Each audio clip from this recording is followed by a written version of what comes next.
السلام على حسين وعلى علي بن حسين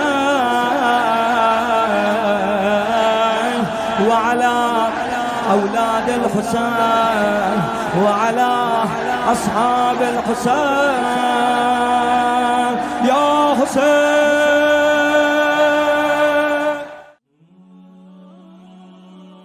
بسم اللہ الرحمن الرحیم. ایک سوال ہے، وہ یہ ہے کہ آیا رسول گرامی اسلام صلی اللہ علیہ وآلہ وسلم نے اپنی حیات طیبہ میں اپنے لخت جگر امام عالی مقام امام حسین علیہ السلام کے شہید ہونے کے بارے میں یا ان کی شہادت کے بارے میں کوئی خبر دی تھی یا نہیں دی تھی؟ جواب یہ ہے جی ہاں، آپ صلی اللہ علیہ وآلہ وسلم نے امام عالی مقام کے شہید ہونے کے بارے میں ان کے بچپن میں ہی خبر دی تھی.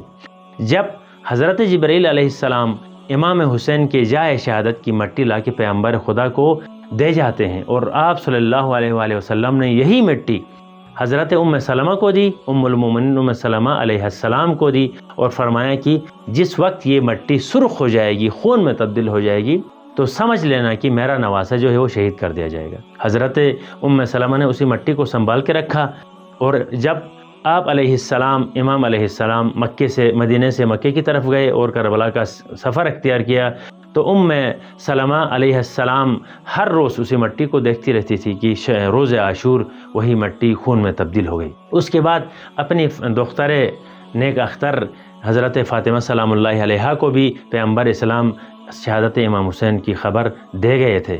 اس کے علاوہ پیغمبر خدا امام حسین علیہ السلام کے بدن اطہر کو جب بچپن میں چومتے تھے تو یہی فرماتے تھے کہ اقبل موضع السیوف، میں تلواروں کے لگنے کی جگہوں کو چومتا ہوں. گویا پیغمبر خدا اپنے نواسے کی شہادت کی خبر ان کی شہادت سے سالہ سال پہلے ہی دے جاتے ہیں.